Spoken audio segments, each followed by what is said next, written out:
Bismillahirrahmanirrahim. Assalamualaikum warahmatullahi ta'ala wabarakatuh. Alhamdulillahi rabbil alamin wal aqibatu lil muttaqin ala umuri dunya waddin. Ashhadu an la ilaha illallah wa ashhadu anna sayyidana Muhammadan abduhu wa rasuluh. Allahumma salli wa sallim وبارك على سيدنا ونبينا وحبيبنا وشفيعنا وذخرنا ومولانا محمد وعلى آله وأصحابه ومن تبعهم بإحسان إلى يوم الدين. سبحانك لا علم لنا إلا ما علمتنا إنك أنت العليم الحكيم. قال رب اشرح لي صدري ويسر لي أمري wahlul 'uqdatam min lisani yafqahu qawli wala haula wala quwwata illa billah al-'aliyyil 'azim, amma ba'd. Yang dihormati tuan pengacara majlis, yang dihormati Al-Fadhil Ustaz Zulkifli Zainal Abidin, yang dihormati tuan Ibrahim, pengetua blok Amanah, seluruh para pelajar, seterusnya tuan-tuan dan puan-puan, sidang hadirin dan hadirat yang dirahmati oleh Allah sekalian. Alhamdulillah. Pertama-tamanya kita panjat puji dan syukur kepada Allah Subhanahu wa taala dengan limpah kurnia inayah taufik daripada Allah. Kita dipertemukan pada malam yang penuh dengan keberkatan ini. Mudah-mudahan pertemuan kita diberkati oleh Allah Subhanahu wa taala. Kita berada pada akhir zaman. Itu dia punya muqaddimah dia. Kita berada pada akhir zaman. Nabi SAW pernah menyebutkan dalam satu riwayat, Ana akhir rasul. Aku ni rasul yang paling akhir. Wa antum, dan kamu semua akhir ummah. Umat yang paling akhir. Nabi SAW sebut pada suatu hari kepada para sahabat, yang aku ni ialah Nabi yang paling akhir dan kamu sekalian ini merupakan umat yang terakhir. Hadis itu nak menceritakan bahawa satu justification, satu penetapan bahawa tak ada Nabi dah selepas daripada Nabi Muhammad SAW, dan tidak akan ada umat dah selepas umat Nabi Muhammad SAW. Maksud dia apa? Umat Nabi Muhammad lah yang akan berhadapan dengan akhir zaman. Sallallahu alaihi Muhammad. Sambung daripada hadis itu, Nabi SAW sebut akan muncul di kalangan kamu Ad-Dajjal. Akan muncul di kalangan kamu Ad-Dajjal dan tidak ada sebarang keraguan padanya. Sebab apa? Sebab Dajjal akan muncul pada akhir zaman dan umat Nabi Muhammad itu ialah umat akhir zaman. Baik. Dalam umat akhir zaman Nabi SAW, tuan-tuan sekalian, dia ada tanda-tanda kiamat. Ada tanda kiamat yang paling awal dan akan ada juga tanda kiamat yang paling akhir. Tanda kiamat yang paling awal, kelahiran Nabi SAW itu sendiri merupakan tanda kiamat, dan itulah tanda kiamat yang paling awal, dia panggil tanda kiamat kecil. Sallallahu alaihi wasallam Muhammad. Dan jumhur ulama menyatakan bahawa tanda kiamat yang paling akhir nanti ialah akan keluarnya api daripada arah Yaman yang akan menghalau manusia seluruhnya untuk berhimpun di padang mahsyar. Itulah tanda kiamat, itulah perkara kiamat yang akan berlaku, Musalli Muhammad, yang paling akhir yang akan dihadapi oleh seluruh manusia. Faham? Sallallahu alaihi wasallam. Okey. Boleh dekat tu? Sallallahu alaihi wasallam Muhammad. Ulama membahagikan tanda-tanda kiamat berdasarkan kepada apa yang diceritakan oleh Nabi sallallahu alaihi wasallam. Nabi tak tahu bila nak kiamat. Datang malaikat Jibril jumpa kepada Nabi SAW dalam satu hadis yang sangat panjang yang dihimpunkan kepada kita. Ada di dalam Sahihul Muslim dalam satu riwayat dengan matan yang berbeza, dalam satu lagi dengan matan yang berbeza dalam Sahihul Bukhari. Bainama nahnu julusun 'inda Rasulillah sallallahu alaihi wasallam dhata yawm ittala 'alaina rajulun shadidu bayad as-siyam shadidu sawi as-sha'r la yura 'alaiha athar as-safar wa la ya'rifu minna ahad hatta jalasa ila an-nabi sallallahu alaihi wasallam fa asnada rukbatayhi ila rukbatayhi wa dha'a kaffayhi 'ala fakhdayhi wa qala ya Muhammad akhbirni 'anil Islam. Ketika kami duduk dengan Nabi sallallahu alaihi wasallam, tiba-tiba muncul di kalangan kami seorang lelaki yang sungguh putih pakaiannya, sungguh hitam rambutnya, yang tidak ada tanda-tanda perjalanan yang jauh padanya. Siapa tu? Malaikat Jibril sallallahu alaihi wasallam Muhammad. Lalu dia duduk di depan Nabi dan tidak ada pula di kalangan kami yang siapa pun yang kenal dengan dia. Lalu dia duduk di depan Nabi SAW. Lututnya bertemu dengan lutut Nabi SAW.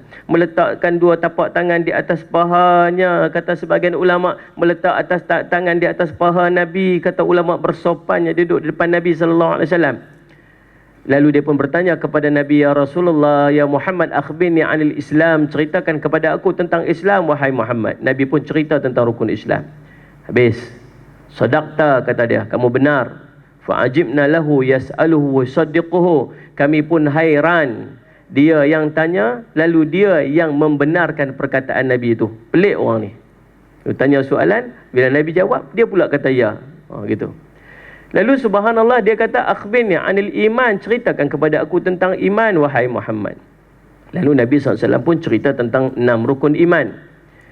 Habis Nabi cerita 6 rukun iman, akhbirni anil ihsan. Ceritakan kepada aku tentang ihsan, wahai Muhammad. Nabi pun cerita tentang ihsan, an ta'budallaha ka'annaka taraha fa illam takun taraha fa innahu yaraka.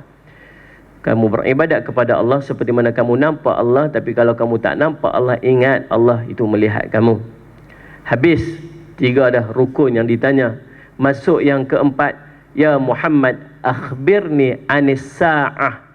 Wahai Muhammad, ceritakan kepada aku tentang kiamat. Apa Nabi SAW jawab? Mal mas'ulu anha bi'almis sa'il. Orang yang bertanya itu lebih tahu daripada orang yang ditanya. Itu membuktikan yang Nabi sendiri pun tak tahu tentang kiamat. Dia kata malaikat Jibril tahu, tapi malaikat Jibril pun tak tahu bila nak kiamat. Sebab ilmu kiamat ini hanya kepada Allah Subhanahu wa ta'ala. Tapi yang Nabi tahu apa? Disambung lagi soalan daripada malaikat Jibril itu kepada Nabi SAW.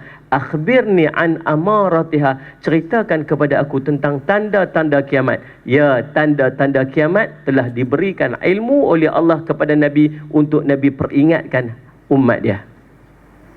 Lalu Nabi bagi 2 tanda kiamat dekat situ. Subhanallah. Nabi SAW kata apa, tuan-tuan? Antalidal amata rabbataha. Kamu akan melihat seorang ibu melahirkan tuan-tuan dia. Wa antaral hufatal uratal ali asyai yatatawaluna fil bunyan. Dan kamu akan melihat orang-orang yang tidak memakai kasut, yang tidak memakai baju, yang miskin, berlumba-lumba membina bangunan-bangunan yang tinggi. Itu 2 daripada tanda kecil kiamat yang diceritakan oleh Nabi sallallahu alaihi wasallam sebagai mukaddimahnya. Lalu habis soalan tu, bertanyalah Nabi sallallahu alaihi wasallam kepada Sayyidina Umar, ya Umar, atadri man disail? Wahai Umar, kamu tahu tak siapa yang tanya tadi ni? Lalu Umar pun menjawab, Allahu wa rasuluhu a'lam. Allah dan Rasul saja yang mengetahui. Dia berasa macam tahu dah, tapi tak berani nak angkat diri tinggi sikit daripada Nabi, melainkan menyerahkan keilmuan itu hanya kepada Nabi sebagai menghormati Nabi SAW. Dia kata apa? Allah dan Rasul saja mengetahui. Lalu Nabi SAW jawab, kata apa? Fa innahu Jibril, sungguhnya itulah Jibril. Atakum yu'allimakum dinakum. Dia datang untuk mengajar kepada kamu agama kamu. Ulama membuat kesimpulan bahawa salli ala syahmat yang dinamakan sebagai rukun agama. Rukun agama terkandung di dalamnya, subhanallah, yang pertamanya rukun Islam. Soalan pertama tadi malaikat Jibril. Yang keduanya rukun iman. Yang ketiganya ilmu tentang ihsan. Yang keempatnya subhanallah musalli ala sayyidina Muhammad, iaitulah tanda-tanda ataupun ilmu-ilmu yang berkaitan dengan kiamat. Ni 4 benda yang duduk di dalam musalli disebut sebagai apa? Rukun agama.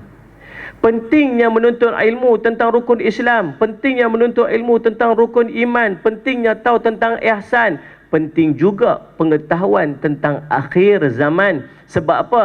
Kita ni umat Nabi Muhammad dipilih oleh Allah untuk duduk di satu tempat, di satu masa yang penuh dengan fitnah, yang para sahabat setiap hari bertanya kepada Nabi, "Ya Rasulullah, mata sa'ah? Ya Rasulullah, ya Rasulullah, mata sa'ah? Rasulullah, bila nak kiamat ni? Bila nak kiamat ni?"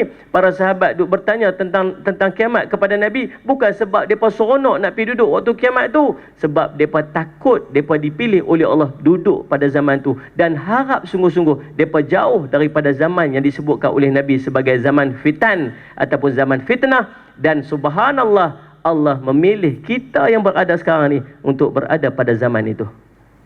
Hatta halimun hairan, kata ulama, sehingga orang alim, orang yang halim, orang yang ada ilmu pun kehairanan, tak reti nak timbang mana satu betul, mana satu salah. Diceritakan subhanallah dalam satu riwayat bagaimana Nabi SAW sebut fitnah yang berada pada akhir zaman ini seperti mana seekor semut yang hitam duduk di atas batu yang hitam pada malam yang gelap, yang kamu takkan nampak subhanallah semut tu. Itulah gambaran fitnah yang akan berlaku di akhir zaman, sampai kamu tak boleh nak timbang mana satu yang betul, mana satu yang salah. Nak faham tak tu? Ni takdir Allah pilih kita duduk zaman ni. Salli ala Sayyidina Muhammad. Tuan-tuan, apa dalil dia? Mari kita tengok. Salli ala Sayyidina Muhammad. Nabi sebut dalam riwayat Imam Ahmad tentang fasa-fasa akhir zaman. Ini cerita tajuk Dajjal kan tajuk akhir zaman. Dajjal duduk dalam akhir zaman tu. Nak bagi berasa sikit kita duduk zaman tu. Faham tak ni? Duduk berasa macam lambat lagi, tak apa, relax lo. Faham tak? Gitu. Salli ala Sayyidina Muhammad. Nabi sebut tentang 5 fasa daripada kerasulan Nabi SAW sampailah seluruh umat akan dimatikan oleh Allah. Tuan-tuan ingatlah, ada 2 ulama hadis, ada 3 ulama hadis. Saya merujuk kepada guru saya yang pernah membincangkan ataupun menulis di dalam kitab-kitab karangan mereka tentang umur umat. Bukan sekadar umat Nabi Muhammad saja, seluruh umat daripada zaman Nabi Adam, Nabi Nuh, Nabi Ibrahim, Nabi Lut, semua seluruh Rasul, berapa panjang usia umur. Salli ala Sayyidina Muhammad. Antaranya Imam As-Suyuti, antaranya Ibnu Rajab Al-Hambali, apa namanya, Ibnu Hajar Al-Asqalani. Orang yang mengaji hadis, insya-Allah dia akan berjumpa dengan ulama-ulama yang masyhur ni. Berdasarkan kepada perkataan-perkataan Nabi berkaitan dengan usia manusia. Nabi SAW pernah sebut kalau Nabi Adam itu subuh, aku ini asar. Kalaulah dikira daripada kejadian manusia ni sampai hari kiamat tu, kata Nabi, aku ni asar. Maksud dia apa? Kiamat tu bila? Sehari dalam agama dalam Islam ni tuan-tuan, dia kira dia mula waktu mana? Waktu mana? Maghrib. Maghrib masuk hari baru. Maksudnya waktu Nabi SAW sebut tu, dia sendiri tu dah asar 1400 tahun yang lepas. Dan kita ni tuan-tuan, dekat mana? Dekat Maghrib lah cerita dia. Faham? Baik. Banyak hadis-hadis yang sebut macam tu. Nabi sebut aku dengan kiamat ni antara 2 jari. So dia masalli ala Sayyidina Muhammad. Ulama sebut 2 perkara. Yang pertama, tidak ada perkara yang duduk di antara Nabi dan kiamat, melainkan Nabi itu sendiri dah dekat dengan kiamat. Maksud tak ada apa in between. Yang kedua, salli ala Sayyidina Muhammad, maksud kata apa? Terlalu hampir kiamat tu dengan kelahiran Nabi SAW. Jadi ulama kira, tuan-tuan sekalian, dan tuan-tuan tak wajib percaya. Tak wajib percaya. Tak wajib pun beriman dengan perkataan-perkataan ataupun perkiraan-perkiraan ulama tu. Mereka mengira-ngira sebagai peringatan untuk diri mereka dan sebagai peringatan kepada orang-orang yang belajar ilmu untuk kita buat persediaan. Faham tak? Mereka membuat kesimpulan yang lebih kurang sama, iaitulah tuan-tuan, setiap umat salli ala sayyidina Muhammad daripada kelahiran Nabi, kelahiran Rasul dia sampai digantikan kepada Rasul yang baru tidak lebih daripada 1500 tahun. Tuan-tuan, saya sebut sekali lagi, tak percaya pun tak apa, percaya pun tak apa, tak percaya pun tak apa. Saya cuma melontarkan perbincangan ulama mengenai perkara tersebut. Tak ada siapa pun tahu bila nak kiamat. Faham tak sekalian? Salli ala sayyidina Muhammad. Tak lebih daripada 1500 tahun. Imam Suyuti panjang sikit 1600 tahun. Tuan-tuan kira lah ni kita 1, 4, 3, 5 kan, 36, 7. Ustaz terlepas 2 tahun. Allahumma salli ala sayyidina Muhammad. Yang tu diambil daripada hijrah Nabi. Cuba diambil pula daripada kerasulan Nabi, tambah lagi 13 tahun. Faham tak? Cuba pula diambil daripada kelahiran Nabi SAW, tambah lagi 40 tahun. Lebih kurang lagu tu lah. Maksud dia, mau tak mau tuan-tuan, memang kita duduk di hujung-hujung dan tanda-tanda memang duduk di depan mata-mata kita dah. Salli ala sayyidina Muhammad. Baik, Nabi SAW sebut dalam satu riwayat salli ala sayyidina Muhammad, Imam Ahmad yang menceritakan tentang 5 fasa kehidupan. Fasa yang pertama, selepas kerasulan Nabi SAW sallallahu alaihi wasallam Muhammad, Nabi sebut tentang fasa an-nubuwah. Fasa an-nubuwah. Fasa an-nubuwah ini hanya akan berlaku sekali dalam seluruh daripada kerasulan Nabi sampailah hari kiamat nanti, hanya akan berlaku sekali saja. Iaitulah waktu Nabi SAW kata apa? Aku bersama dengan kalian. Waktu Nabi dengan para sahabat, itu dia panggil fasa an-nubuwah. Fasa momen ketika yang sangat sempurna dan sangat cantik. Kita ni teringin sangat nak duduk zaman tu. Ni waktu Maulidur Rasul sallallahu alaihi wasallam. Duk cerita tentang Nabi Allah, teringin nak duduk zaman tu. Tuan-tuan boleh bayang, para sahabat ni, Nabi ni sangat cantik. Cantiknya Nabi ni sallallahu alaihi Muhammad. Sampai tengok wajah Nabi ni tuan-tuan, kalau tuan-tuan dapat tengok wajah Nabi lah, tuan-tuan takkan lepas mata daripada tengok wajah Nabi. Para sahabat cerita, waktu kami duduk mengaji dengan Nabi SAW, duduk bersila di depan Nabi SAW, tengok wajah Nabi ni, semua orang macam terpaku. Semua duduk macam tunggul-tunggul kayu yang burung-burung boleh mai duduk hinggap atas. Sebab apa? Sebab terpakunya tengok wajah Nabi SAW yang sangat cantik. Allahumma salli ala sayyidina Muhammad. Kata seorang ulama, salli ala sayyidina Muhammad, pasal apa waktu kisah Isra' dan Mi'raj, Nabi Musa alaihi salam, waktu Nabi Muhammad sallallahu alaihi wasallam turun mai bawa 50 daripada semayang, jumpa Nabi Musa. Nabi Musa kata apa? Umatmu tak larat, 50 tu banyak sangat, naik pergi jumpa Allah. Pergi naik lagi lah Nabi SAW, minta, malu nak minta dengan Allah, potong lagi 5, turun pula. Nabi Musa kata apa? Umat kamu tak larat lah, naik balik, naik atas. Subhanallah, naik berulang 9 kali sampai 35. Pak Long tu tak puas hati, dia kata subhanallah Ustaz, tiap kali saya dengar kisah Isra' Mi'raj ni, saya rasa gelisah, tak seronok Ustaz. Pasal apa? Pasal Nabi naik turun daripada 50 tinggal 5 Ustaz. Pasal apa Nabi tak naik sekali je lagi Ustaz? Kalau Nabi naik sekali lagi, kosong terus, tak payah sembahyang, dia kata. Teruk sangat Pak Long tu pun kan. Salli ala sayyidina. Tuan-tuan, salli ala sayyidina Muhammad. Kata ulama, memang Allah nak bagi dekat umat Muhammad ni 5 cerita dia. Cuma Allah nak bagi gambaran. Yang pertamanya, kalaupun umat Nabi Muhammad ni buat 5 waktu sembahyang, tetap pahalanya Allah kira 50. Itu yang pertama. Yang keduanya tuan-tuan, nak menunjukkan betapa sayang kasihnya Nabi SAW kepada umat dia. Dia concern pasal umat dia, walaupun malu nak pergi berjumpa dengan Allah, nak minta. Kalau kira hati Nabi 50 tu pun tak ada masalah. Tapi dia fikir umat dia tu, kesianlah dekat mereka, subhanallah, tebal muka pergi jumpa juga dengan Allah, minta pada Allah, bersusah payah, subhanallah, sebab dia sayangkan umat dia. Yang ketiga, kata ulama, Nabi Musa tu sendiri waktu tu subhanallah tak puas melihat wajah Nabi SAW.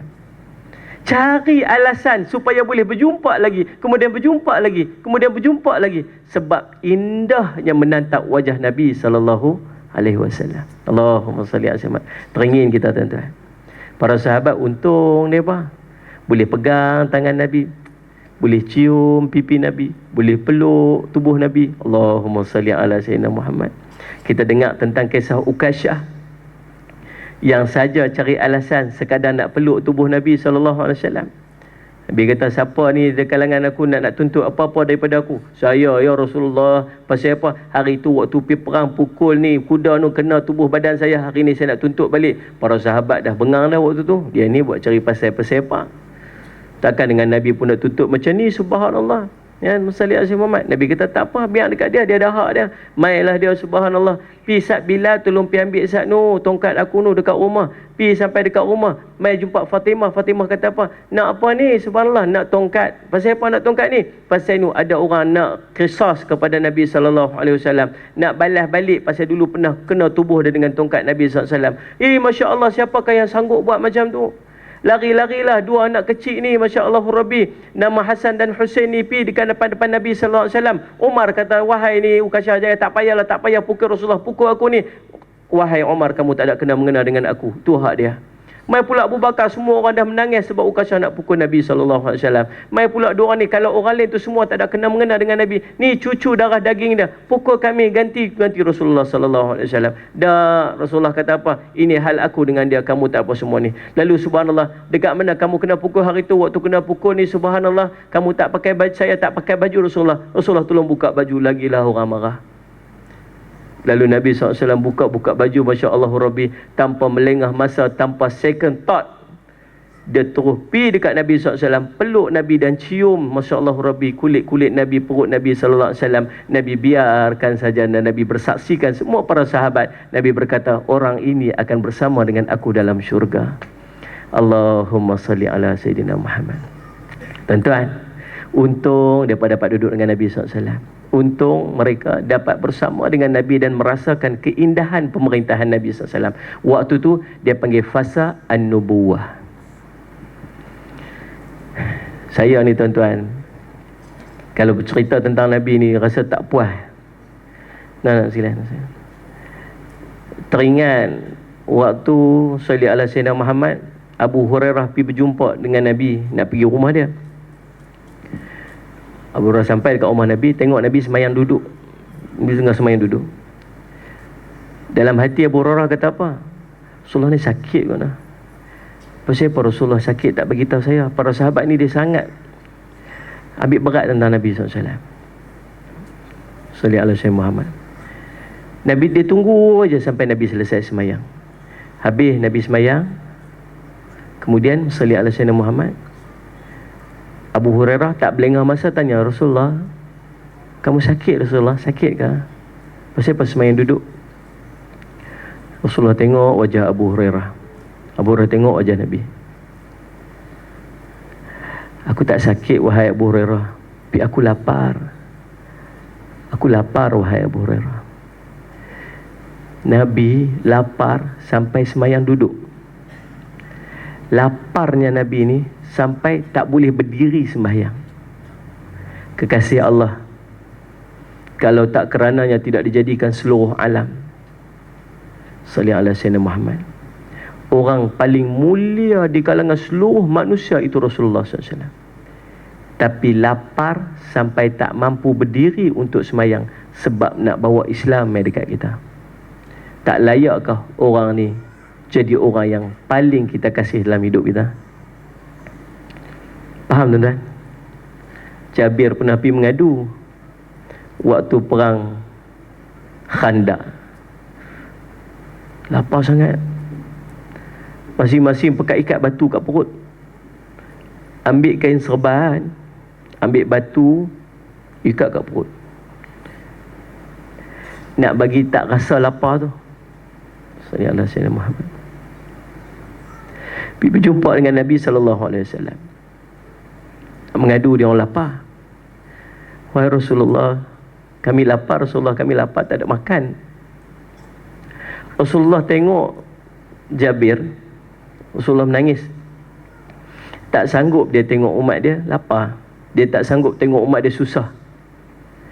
Dia tak cakap sepatah pun, melainkan dia angkat baju dia. Jabir kemudiannya menangis. Sebab apa? Dia tengok kami hanya ada satu batu di perut kami, sedangkan perut Rasulullah batu demi batu diikat di perutnya, menunjukkan yang dia lebih lapar daripada kami. Allahumma salli alaihi wasallam. Itu Nabi kita, Nabi Muhammad sallallahu alaihi wasallam. Alhamdulillah. Itu kisah zaman an-nubuwah, zaman gemilang daripada seluruh zaman. Itulah zaman yang paling indah.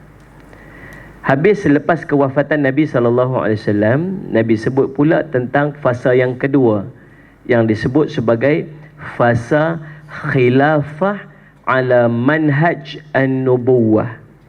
Khilafah, satu sistem pemerintahan, ala manhaj, yang duduk di atas masalah ala zaman an-nubuwah, seperti zamannya, seperti sistemnya kenabian. Jadi masalah ala zaman waktu tu pemerintahan itu hampir sama dengan zaman Nabi SAW. Juga zaman paling indah. Zaman disebut sebagai zaman Khulafa ar-Rashidin, zaman 4 orang sahabat. Nabi sebut dalam riwayat yang lain 30 tahun. 30 tahun. Akan tetapi daripada zaman Sayyidina Abu Bakar, Sayyidina Umar, Sayyidina Osman, Sayyidina Ali, 30 tahun itu terkurang 6 bulan. Terkurang short 6 bulan. Maka kata ulama, termasuk dalam 30 tahun yang gemilang itu juga adalah di bawah pemerintahan Sayyidina Hasan, cucu kepada Nabi SAW, yang memerintah sekitar 6 bulan sebelum menyerahkan pemerintahannya kepada Sayyidina Muawiyah. Khalas. Faham tak? Ilmu ni kena tahu sejarah. Salli ala Sayyidina Muhammad. Baik. Juga telah pun tamat dan kita tidak berada pada zaman tu. Dengar? Maka berpindahlah pula kepada fasa yang ketiga. Fasa yang ketiga yang Nabi SAW sebut tentang kerajaan yang menggigit, mulkan a'ban. Sudah berubah perkataan daripada khilafah kepada mulkan. Dua bentuk yang berbeza. Khilafah dilantik secara masalah ulama bermusyawarah, mengangkat orang yang paling bertakwa di kalangan mereka sebagainya. Adapun sistem mulkan ini tuan-tuan, kerajaan ini pula dia akan turun dalam dua bentuk. Satu dipanggil sultaniyah, turunnya tuan-tuan bentuk keturunan demi keturunan, keturunan demi keturunan dan sebagainya. Ataupun dia buat dalam bentuk yang lain selain daripada bentuk yang ditunjukkan oleh Nabi SAW. Mungkin di situ wujudnya sistem demokrasi dan sebagainya. Dah faham tak? Berbeza. Salli ala Sayyidina Muhammad. Maka waktu tu tuan-tuan dia panggil kerajaan yang menggigit dengan dua maksud. Yang pertamanya, menggigit itu dengan maksud yang turun, dia tidak mahu melepaskan kerajaan itu turun kepada orang lain selain daripada turun kepada anak beranaknya. Gigit. Pertama. Yang kedua, kata ulama yang mentafsirkan perkataan menggigit yang disebut oleh Nabi SAW itu ialah dia nak beramal macam yang dibuat pada zaman an-nubuwah dan khilafah ala manhaj an-nubuwah, akan tetapi fitnahnya terlalu besar sehingga mereka nak berpegang kepada sistem Islam itu sangat susah sampai terpaksa menggigit dengan geraham-geraham mereka. Bila pintu fitnah ini pecah?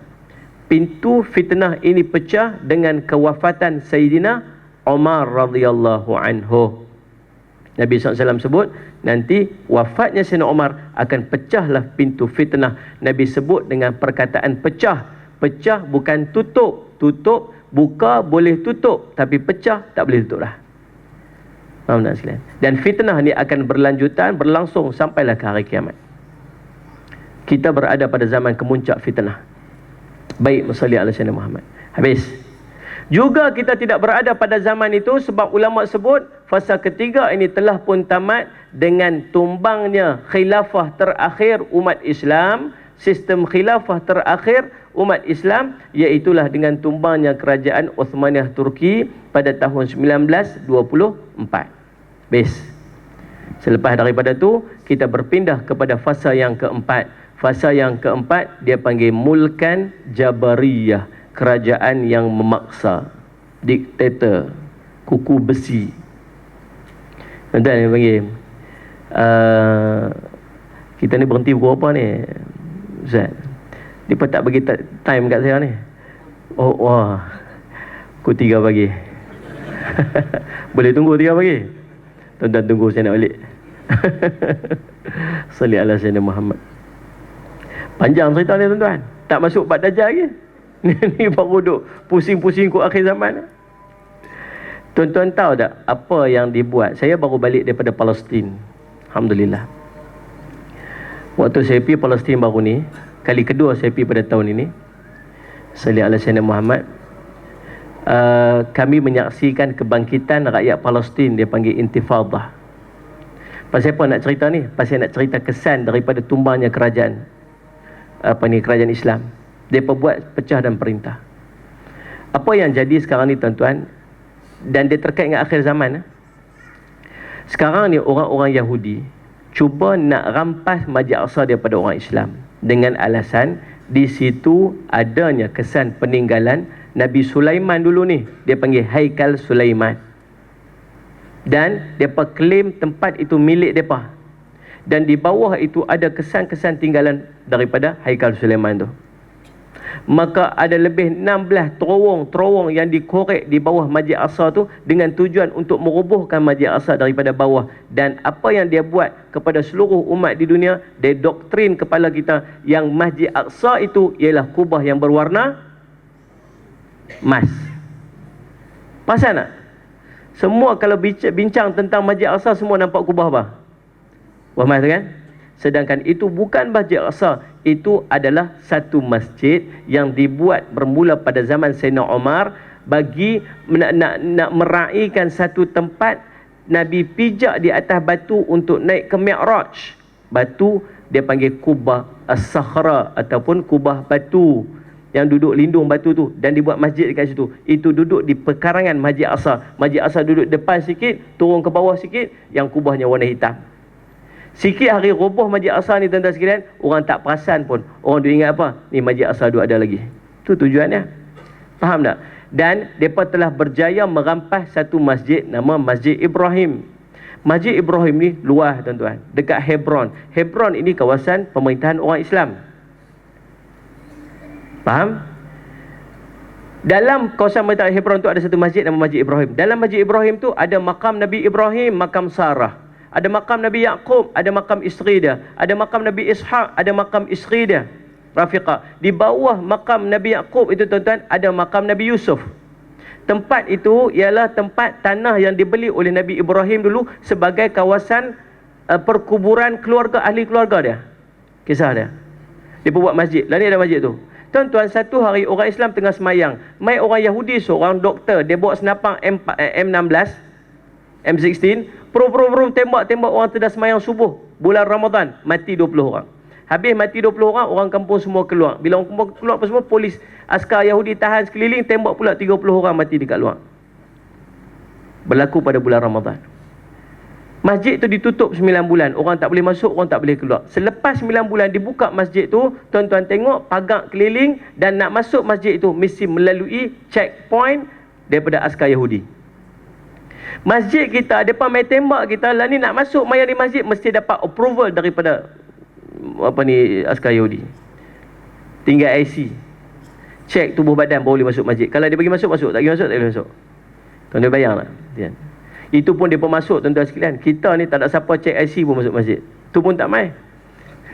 Kalau dia minta IC, saya ingat cakap masjid, tu imam pun tak main. Faham tak? Oh, salli ala Sayyidina Muhammad. Tu tuan-tuan, bukan setakat tu, masuk masjid. Tuan-tuan bayang masjid yang besar ni. So, saya nak bagi tuan-tuan boleh imagine ni, masjid besar ni. Tuan-tuan tengok tiang yang 3 yang hujung, yang tiang yang paling hujung sekali tu, ada 1, 2, 3 tiang yang hujung tu kan, dengan tiang yang paling depan ni, yang bahagian depan yang L ni dan L yang tu, itulah khas untuk orang Islam. Yang selebih ni telah ditukar menjadi sinagog ataupun kuil untuk orang Yahudi. Geram lah. Dia mai tembak kita, mai bunuh kita, kemudian tuan-tuan sekalian dia tutup masjid, kemudian lepas buka je masjid, lebih daripada 60% bahagian masjid telah ditukar menjadi sinagog yang orang Islam tak boleh nak masuk. Yang dalam dia ada makam Nabi Yaqub, ada makam isteri dia, ada makam Nabi Ibrahim, ada makam Sarah. Depan yang milik orang Islam hanya makam Nabi Ishaq dan isteri dia. Tuan-tuan, itu jadi. Nabi Yusuf terus, siapa pun tak boleh pergi tengok. Nabi Yaqub dalam tu, siapa pun tak boleh pergi tengok, melainkan orang Yahudi je boleh masuk. Tuan-tuan, kita pergi tengok, kita rasa sangat geram. Mereka berjaya merampas Masjid Ibrahim tu, dan mereka cuba nak buat benda yang sama dekat Masjid Aqsa. Sekarang ni, budak-budak balik sekolah, umur 12 tahun, 13 tahun, tembak ikut suka tuan-tuan. Saya pergi ziarah seorang, anak dia umur 14 tahun balik sekolah, kena tembak tu, shoot, tepat, kena dekat jantung, mati. Pasal apa? Alasan apa? Tak ada apa, saja. Budak balik sekolah, ada senapang, ada pisau. Mana ada pisau? Mana ada pisau? Tembak dulu, pam. Tengok tak ada pisau, letak kat tepi pisau tu. Subhanallah. Setiap hari dibunuh tuan-tuan sekalian, remaja-remaja umur belasan tahun yang biasanya balik daripada sekolah.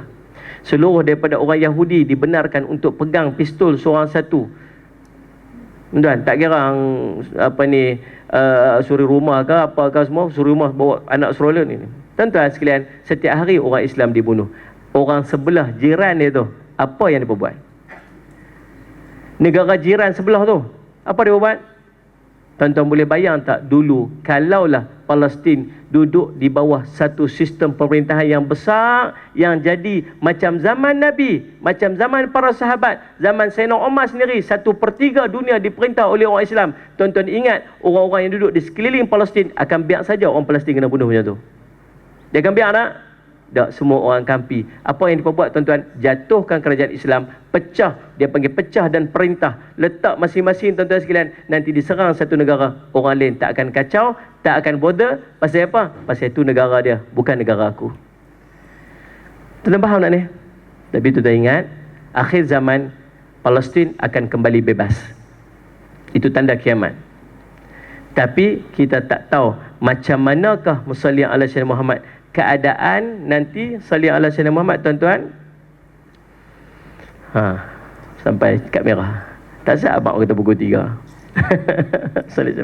Tuan-tuan, salli ala sayyidina Muhammad. Tapi tak tahu macam mana keadaan Masjid Aqsa yang akan kita ambil nanti. Tak tahu. Mungkin dah hancur, mungkin dah roboh, mungkin dah rosak. Wallahu alam, kita tak tahu tuan-tuan sekalian. Tapi yang pastinya Masjid Aqsa akan kita ambil semula. Sekarang ni ada sendiri dalam handphone saya gambar-gambar pokok gharqad yang ditanam oleh orang-orang Yahudi, termasuk di depan Masjid Aqsa. Sepanjang depan Masjid Aqsa, tembok Masjid Aqsa tu ditanam pokok-pokok gharqad yang banyak. Sebab mereka juga beriman dengan hadis Nabi SAW yang cerita pokok tu nanti dia tak akan bercakap bila mereka sembunyi di belakang dia. Tuan-tuan sekalian, musalli ala sayyidina Muhammad. Baik, tuan-tuan sekalian, musalli ala sayyidina Muhammad. Habis fasa ketiga, masuk fasa yang keempat. Masuk fasa yang keempat, mulkan Jabariyah. Fasa ni, fasa yang keempat inilah tuan-tuan akan menyaksikan peralihan daripada tanda kecil kiamat kepada tanda besar kiamat. Peralihan daripada tanda kecil kiamat kepada tanda besar kiamat. Tanda kecil kiamat bermula pada zaman kelahiran Nabi lagi ni. Berlangsung. Ulama senaraikan telah berlaku lebih daripada 120 tanda-tanda kiamat kecil, dan kita sedang menunggu-nunggu tanda-tanda kiamat besar. Faham? Bila nak berlaku kiamat besar ni? Pada fasa yang keempat. Sebab fasa yang keempat inilah tuan-tuan akan menyaksikan antara tanda peralihan ialah munculnya Imam Mahdi. Tuan-tuan tengok berlaku sekarang ni tuan-tuan, dia ada satu peperangan yang akan berlaku akhir zaman. Peperangan yang sangat besar, dia panggil Malhamah Kubra. Perangan besar. Bahasa Arab dia sebut Malhamah Kubra, perang besar. Kalau dalam bahasa Inggeris dia panggil apa? Perang World War. World War. Baru-baru ni Rusia serang ke Syria. Serang Syria. Dan Presiden Rusia telah pun buat satu statement. Dia kata this is the beginning of World War III. Ini adalah permulaan kepada perang dunia ketiga. Dia sebut perang dunia. Nabi SAW sebut dulu 1400 tahun dekat dengan kiamat akan berlaku world war, perang dunia yang disebut sebagai malhamah kubra. Dan an-nihayah dan muslimat, permulaan kepada peperangan besar ini ialah berlaku perang di antara orang-orang Rom dan orang-orang Islam. Tuan-tuan, orang Rom, orang-orang Eropah. Tidakkah yang berlaku sekarang ini, tuan-tuan, ialah orang-orang Eropah telah masuk ke negara-negara orang Islam dan membunuh orang-orang Islam di Syria. Adakah itu yang dimaksudkan dengan Nabi? Wallahu a'lam. Dan kita memang duduk pada zaman dia dah. Tak mustahil benda tu berlaku. Faham? Dan kesenambungan daripada peperangan ini jugalah yang akan membawa kepada munculnya Imam Mahdi. Selepas munculnya Imam Mahdi, tuan-tuan akan menyaksikan bagaimana munculnya Ad-Dajjal. Selepas munculnya Ad-Dajjal, tuan-tuan akan tengok pula bagaimana munculnya turunnya Nabi Isa AS. Selepas Nabi Isa AS turun, dia akan bunuh Dajjal. Kemudian muncul pula Ya'juj Ma'juj yang akan dibunuh, yang akan dimatikan oleh Allah dengan seluruh muslimat, tuan-tuan sekalian. Mayat-mayat dia bergelimpangan sampai turunnya binatang yang mematuk-matuk dan membersihkan dunia seluruhnya. Selepas daripada itu Dajjal pun dah mati, Ya'juj Ma'juj pun dah mati. Masuklah fasa yang kelima. Dia panggil fasa khilafah ala manhaj an-nubuwah. Macam pernah dengar, memang sama macam yang kedua tadi ni, pemerintahan yang sama macam pemerintahan para sahabat. Waktu tu dunia ataupun bumi akan diperintah oleh manusia adil yang namanya Nabi Isa alaihi salam, yang akan duduk di bawah syariat Nabi Muhammad sallallahu alaihi wasallam. Faham tu? Jadi kita duduk tahu nah. Daripada banyak-banyak fasa kita duduk mana? Fasa keempat. Jadi ulama sebut tidak mustahil pada zaman kita ni, dengan mata kita sendiri kita akan menyaksikan munculnya Dajjal. Tanda-tanda sudah berada di hadapan mata-mata kita. Tuan-tuan, salli ala sayyidina Muhammad. Faham ni? Baik, salli ala sayyidina Muhammad. Tuan-tuan, baru masuk bab Dajjal. Allahumma salli ala sayyidina Muhammad. Tuan-tuan, Dajjal ini, tuan-tuan, dia merupakan satu fitnah yang sangat besar di kalangan fitnah-fitnah yang akan berlaku. Dajjal inilah fitnah yang paling besar. Sehingga Nabi pernah sebut, tuan-tuan, tidak ada seorang Nabi pun yang diutus kecuali mereka mengingatkan umat mereka tentang seorang pendusta, yakni Dajjal. Ketahuilah yang matanya buta sebelah, sedangkan Tuhan kalian tidak buta sebelah, dan di antara dua matanya tertulis perkataan kafir ataupun kafara, kata Nabi SAW. Dajjal ini manusia. Dia bukan yang setengah orang sebut dia ni bentuk maknawi, dia kata. Dia ni satu sistem ataupun satu kerajaan atau satu benda. Bukan manusia. Mata tu buta tu dengan maksud melihat dunia saja, tidak melihat akhirat. Tak. Nabi sebut tentang physical Dajjal. Nabi sebut tentang exactly Dajjal ni siapa dia. Dalam hadis Nabi SAW sebut, tuan-tuan, bagaimana rambutnya Masalli ala Sayyidina Muhammad kerinting, badannya besar. Salli ala Sayyidina Muhammad. Dia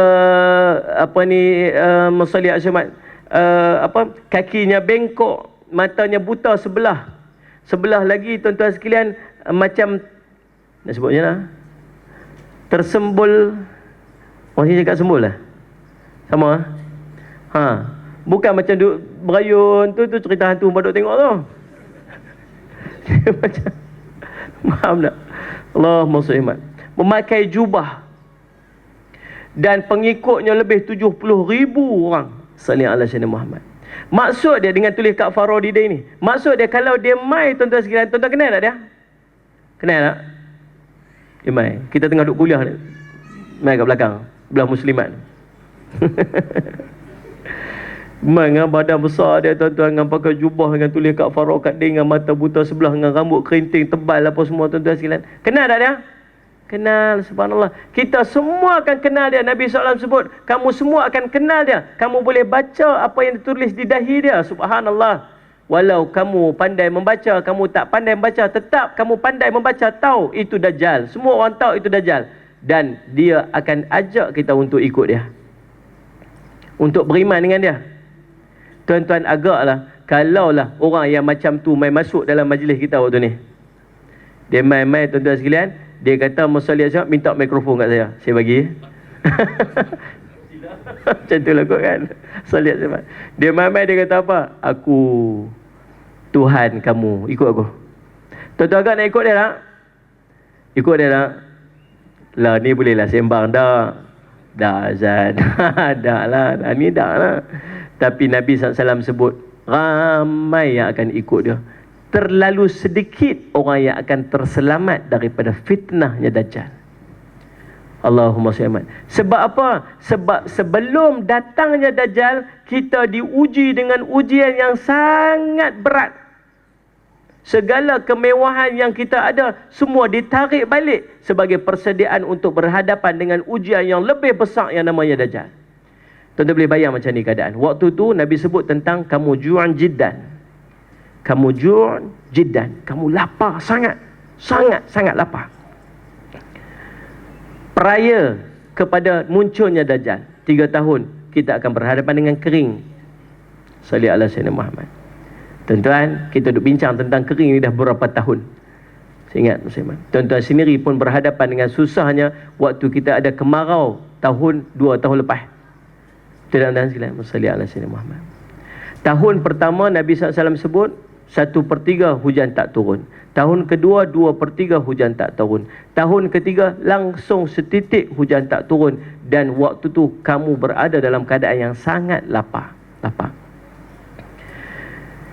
Nak bagi fikir susah-susah sangat tuan-tuan. Cuba bayang waktu banjir hari tu cukup lah. Hari tu banjir jadi satu dekat Kelantan.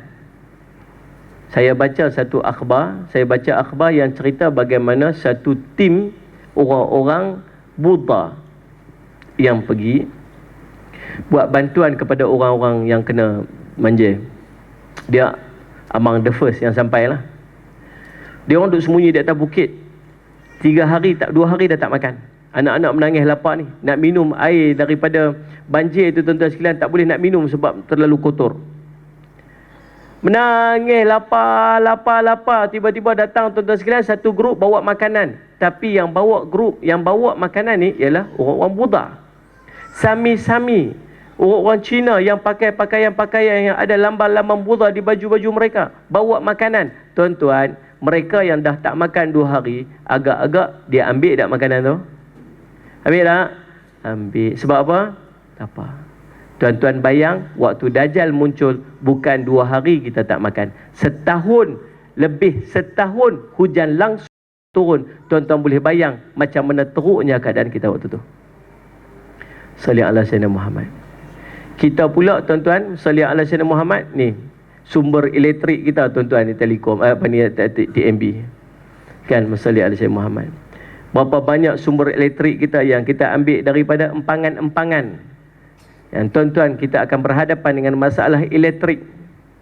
Saya, salli ala Sayyidina Muhammad tuan-tuan, kami mengaji di Yaman ni biasa kullu yaum ma fish kahraba. Ustaz, tiap hari elektrik tak ada. Biasa. Kadang-kadang 3 hari tak ada elektrik. Kalau 3 hari tak ada elektrik, tuan-tuan, telefon tak boleh pakai, handphone tak boleh pakai, komputer semua tak boleh pakai dah. Lost connection 3 hari. Seminggu tak ada elektrik, tuan-tuan akan tengok kereta tersadai dekat depan rumah, semua dah tak berjalan dekat jalan-jalan sebab pam-pam minyak semua dah tutup. Guru saya tak pernah sampai kepada sebulan. Guru saya pernah sampai sebulan. Dia pernah sebut kat saya, waktu elektrik tak ada sebulan di Yaman hari tu, kami masak pakai kayu-kayu balik. Sebulan saja tak ada elektrik. Pakai kayu balik. Tuan-tuan boleh tengok yang berlaku di Syria lah ni. Dia tunjuk bagaimana dimasak, tuan-tuan, daun-daun ini dimasak untuk makan sebab tak ada makanan. Tuan-tuan boleh tengok, subhanallah, bagaimana dilapah anjing-anjing yang tinggal hanya usus anjing sebab tak ada benda nak makan. Kita akan berhadapan benda yang sama bila Dajjal tu muncul. So tuan-tuan, Dajjal belum muncul, tuan-tuan tengok orang dah mula makan anjing. Tuan-tuan boleh bayang nanti bila Dajjal muncul, lebih teruk keadaan dia. Kita berada dalam keadaan yang sangat lapar. Anak-anak menangis di rumah, lapar mak, nak makan mak, susu mak, tak ada, mak pun tak ada susu dah. Makanan pun tak ada di rumah, habis dah. Sabarlah nak, sabarlah. Lapar ni mak, lapar. Kita tengok ada orang yang meninggal disebabkan kelaparan, subhanallah, disebabkan kebuluran. Macam-macam. Semua duduk dalam keadaan yang sangat susah. Tiba-tiba datang seorang lelaki membawa segunung makanan. Segunung berbukit-bukit roti, Nabi sebut dalam riwayat. Seorang lelaki, dia datang bawa berbukit-bukit roti, subhanallah. Dalam keadaan semua orang dalam keadaan lapar waktu tu. Tuan-tuan, agak kita nak lapar terus sampai mati, ataupun tuan-tuan akan terima roti yang di-offer oleh orang tu? Tuan-tuan, ambil tak? Hamba tak berani anggur lah. Tak berani nak anggur. Oh. Tidak. Tapi jawab dalam hati. Tuan-tuan ingat, setakat iman kita lah ni, tuan-tuan berasa kita ambil tak? Kita takut kita ambil. Sebab tu Nabi sebut, orang yang paling ramai nak ikut Dajjal ialah orang perempuan. Sampai Nabi suruh ikat isteri dan anak-anak dia. Pasal apa? Anak-anak dan isteri dia semua nak lari pergi ikut Dajjal. Pasal apa? Tuan-tuan, orang perempuan ialah orang yang lembut hati dia. Dia nak ikut Dajjal tu bukan sebab handsome Dajjal tu. Tapi waktu tu dia fikir anak dia tak makan tu. Betul tak ni? Allahumma salli ala sayyidina, tuan-tuan. Tu dia panggil fitnah Dajjal. Tu baru satu. Tuan-tuan tak tengok macam mana dia buat fitnah, tuan-tuan sekalian. Tempat yang dia datang, mari kita nak baca sikit daripada hadis dia. Salli ala sayyidina Muhammad. Hadis yang diriwayatkan kita oleh Sayyidina Musalli ala sayyidina Muhammad. Salli ala sayyidina Muhammad. An-Nawas bin Sam'an radhiyallahu an. Nabi pernah bercerita tentang Dajjal pada satu hari, kata dia. Kemudian Musalli ala sayyidina Muhammad, kami mendengar Nabi ini daripada jauh, sekejap tinggi, sekejap rendah, sekejap tinggi, sekejap rendah perbincangannya. Tak berapa nak dengar. Kemudian kami pergi berjumpa dengan Nabi SAW. Rasulullah tanya, kamu nak apa? Rasulullah, dia kata, wahai Rasulullah, pagi tadi kami dengar Tuan menceritakan tentang Dajjal. Sesekali Tuan tinggi suara, sesekali Tuan rendah suara. Boleh tak Rasulullah cerita dekat kami semula? Lalu Rasulullah bercerita. Rasulullah kata apa? Tuan-tuan, ini yang merisaukan kita. Nabi SAW sebut di awal-awal peringatan dia kepada sahabat ni. Dia kata, bukan Dajjal yang paling aku khawatir terhadap kamu. Dajjal ni aku tak khawatir sangat, kata dia. Kalau dah dia muncul ketika aku berada di tengah kamu. Kalaulah dia muncul ketika aku berada bersama dengan kamu, kata Nabi SAW, maka akulah yang akan menjadi pelindung kamu, kata Nabi. Tuan-tuan, para sahabat rasa apa? Lega, Alhamdulillah. Kalau Dajjal muncul, Nabi duk ada. Lega, Alhamdulillah. Rasulullah boleh protect kami daripada Dajjal. Tapi Nabi kata apa? Yang aku risau ni apa? Jika dia muncul ketika aku sudah tidak ada di tengah-tengah kamu, maka setiap daripada kamu akan menjadi pelindung untuk dirinya sendiri, dan Allah lah yang akan menggantikan aku untuk melindungi setiap orang Islam. Tuan-tuan boleh bayang? Kita duduk zaman yang Nabi khawatir tu. Apa dia ni? Waktu Nabi dah tak bersama dengan kita. Maksud daripada ni, Nabi sebut apa? Setiap daripada kamu akan melindungi diri kamu sendiri.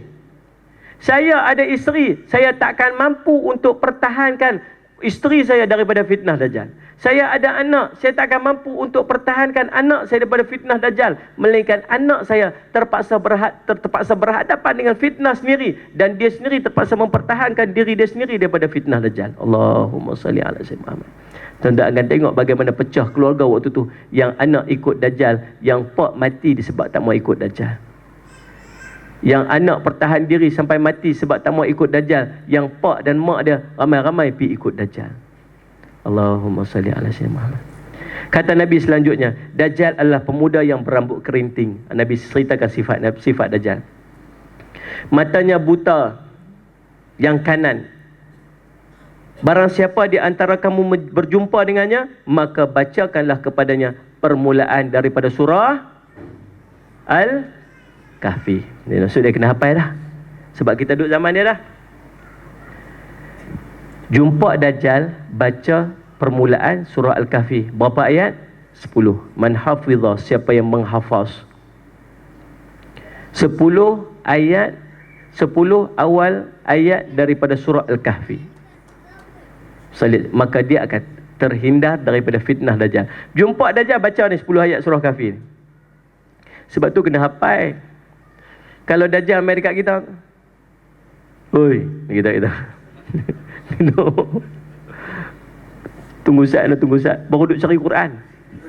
Selok Quran. Cari apa tu? Sat-sat lah. Mau dekok kepala kita dulu. Hafaz. Siapa hafal dah 10 ayat surah Kahfi ni? Tak angkat tangan semua ni. 2 je tak angkat tangan ni. 1 tawaduk. 1 lagi memang tak hafal sungguh. Hafal lah tuan-tuan, kita duduk zaman fitnah lah. Pagi-pagi lepas subuh tuan-tuan baca 10 ayat surah Kahfi ni. Jadikan dia amalan. Faham tak? Dan 10 akhir daripada surah Al-Kahfi. Yang tu ada 2 riwayat. Satu Nabi sebut man hafizah juga. Satu Nabi sebut man qara'ah. Siapa yang membaca. Sesungguhnya Dajjal akan muncul di tempat sepi antara Syam dan Iraq. Lalu dia merosak ke kiri dan ke kanan. Wahai hamba-hamba Allah, teguhkanlah pendirian kamu. Dia akan muncul satu tempat nama Khurasan. Duduk di antara Syam dengan Iraq. Bila dia muncul, dia akan merosakkan di kiri dan kanan, di kiri dan kanan. Dia kata, Nabi SAW pesan, kalau kamu berjumpa dengan dia, subhanallah, maka teguhkanlah pendirian kamu. Apa saja fitnah, apa saja ujian yang dia bagi dekat kita, kena kuat bertahan, subhanallah. Allahumma salli alaihi wasallam. Tu kawan saya kata, Ustaz, janganlah Dajjal muncul waktu kita noh. Kita ni tengah lemah iman, dia kata. Memang Dajjal akan muncul pada ketika manusia sedang lemah iman. Dajjal tak akan muncul waktu manusia tengah kemuncak iman. Kalau Dajjal muncul waktu zaman para sahabat, lapar, biasa lapar. Tidak. Sebab tu kena belajar puasa. Faham tak ni? Azam tahun baru, nak berniaga buka cawangan kedua. Azam tahun baru, nak berhenti merokok, isap vape. Azam tahun baru, macam-macam nak kahwin. Azam tahun baru, nak dapat anak. Macam-macam azam. Tak pernah azam pun tahun baru ni aku nak puasa paling tidak sebulan 3 hari. Tahun baru ni punya azam, aku nak bangkit tahajud. Kalau tak dapat seminggu straight pun, 4 hari dalam seminggu tu aku nak bangun tahajud. Tu baru azam. Faham dah ni? Dia puasa, saliat semat. Susah duduk, Masya Allah, Rabi. Turun zaman sahabat, susah. Biasa. Tuan-tuan boleh bayang kita ni. Pi kerja merah jik mata. Pasal apa nampak letih sangat pagi ni? Semalam tak boleh tidur. Pasal apa tak boleh tidur? Anak dia gelisah, beralih kono, beralih ni, tak boleh lena. Pasal apa? Aircon rosak. Aircon rosak, tak boleh tidur dah. Masya Allah, Rabbi, subhanallah. Faham tak? Nanti waktu Dajjal, bukan cerita aircon. Kipas tak ada, elektrik tak ada, TV tak ada. Kita ni lah ni tuan-tuan, gelisah. Tengok tu, beralih kono tak kena, beralih kono tak kena, tidur tu. Celah katil, bawah katil, atas katil. Awak gelisah sangat. Tengok malam ni teruk sangat ni. Dia kata apa ni, internet habis data. Astaghfirullahalazim. Internet habis data pun tak boleh tidur, duk tunggu 7-Eleven buka esok ni nak pergi beli top up. Masya Allah, Rabbi. Tuan-tuan boleh bayang tak betapa susahnya kita dalam keadaan comfort yang macam ni, tiba-tiba kita drop pup, jatuh dalam keadaan yang sangat susah. Waktu tu Dajjal mai akan offer balik nikmat yang kita duk ada sebelum ni. Tuan-tuan rasa kita akan ambil tak? Kita akan beratok pergi dekat Dajjal untuk ambil, dan kita semua akan terkena dengan fitnah Dajjal. Allahumma salli ala sayyidina Muhammad. Baik. Kemudian subhanallah tuan-tuan, salli ala sayyidina Muhammad.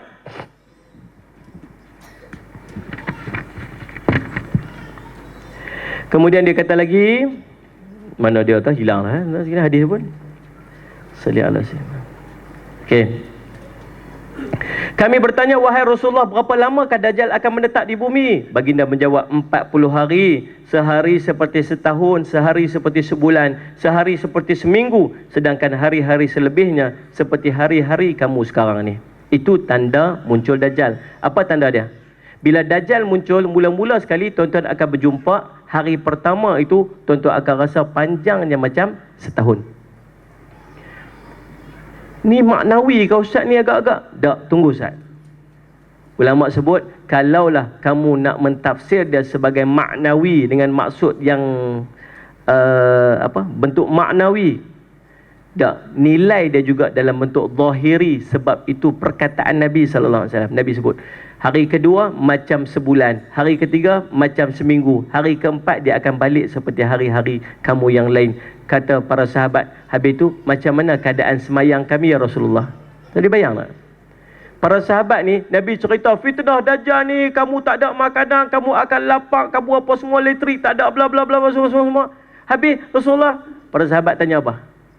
Semayang. Kalau kita duduk zaman tu, nak jawab apa? Nak makan apa Rasulullah kat waktu tu? Tidak ni? Oh tuan-tuan, Rasulullah ni tuan-tuan, makannya sikit-sikit. Kita ni sikit-sikit makan. Rasulullah ni tuan-tuan, tidurnya sikit-sikit. Kita ni sikit-sikit tidur. Nampak lah tu. Tak cukup malam, dalam kuliah pun tidur. Allahumma salli ala sayyidina Muhammad. Tu. Rasulullah jawab apa tuan-tuan sekalian? Wahai Rasulullah, pada saat sehari seperti itu, setahun itu, cukupkah kami solat seperti mana solat kami sekarang? Baginda menjawab, tidak, tapi perhitungkanlah yang sepatutnya. Mungkin waktu tu, pada tahun pertama itu, yang setahun itu, kita akan sembahyang maghrib saja 360 kali sehari itu. Tuan-tuan boleh bayang tak? Subuh, budget time sampai zuhur, berapa jam? Kan? 6, 7, 8, 9, 10, 11, 12, 1. Ni duduk pagi lagi ni. Dah 7 jam dah. Semayang zuhur pula. Sagi, zuhur ke asar berapa jam pula? 4 jam kata. 3 jam, 2 jam. Campur pula 3 jam. Lepas tu mayang asar pula. Lepas tu berapa jam pula maghrib? Ni duduk pagi lagi ni. Sebab matahari tak bergerak-gerak. Setahun panjang hari tu, subhanallah. Sembahyang. Mungkin hari tu kita sembahyang subuh saja 360 kali. Faham tak ni? Kalau jadi macam tu, maksud Dajjal dah muncul. Di mana? Tak tahu. Tu satu hal tuan-tuan. Allah ni tuan-tuan, dia kasih kat kita. Kalau nak main satu-satu benda yang besar, Allah akan bagi tanda dia. Salli ala sayyidina Muhammad. Yang takut tuan-tuan tahu apa? Nabi cerita. Para sahabat tanya, ya Rasulullah, apakah tanda matahari nak naik sebelah barat Rasulullah? Ni yang takut ni tuan-tuan. Salli ala sayyidina Muhammad. Badiru bi amal sita, kata lebih cepat-cepat buat amal sebelum sampai dalam perkara ni. Yang pertama apa? Tulu asyamsi min maghribiha, naik matahari sebelah barat. Nabi kata apa tuan-tuan? Kamu akan merasakan malam yang panjang sekira-kira 2 malam.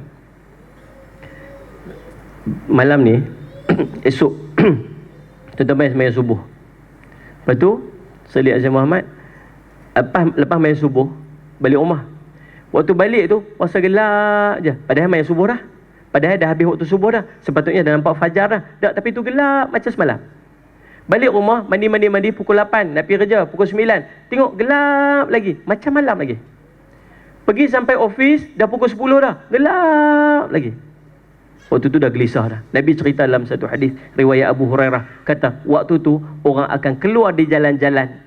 Semua dah takut waktu tu. Apa yang jadi dengan malam kita hari ni? Apa yang dah jadi dengan malam kita? Semua orang dah kecoh. Pasal apa? Pukul 11 pagi, pukul 12 tengah hari, malam gelap macam malam, masih macam semalam.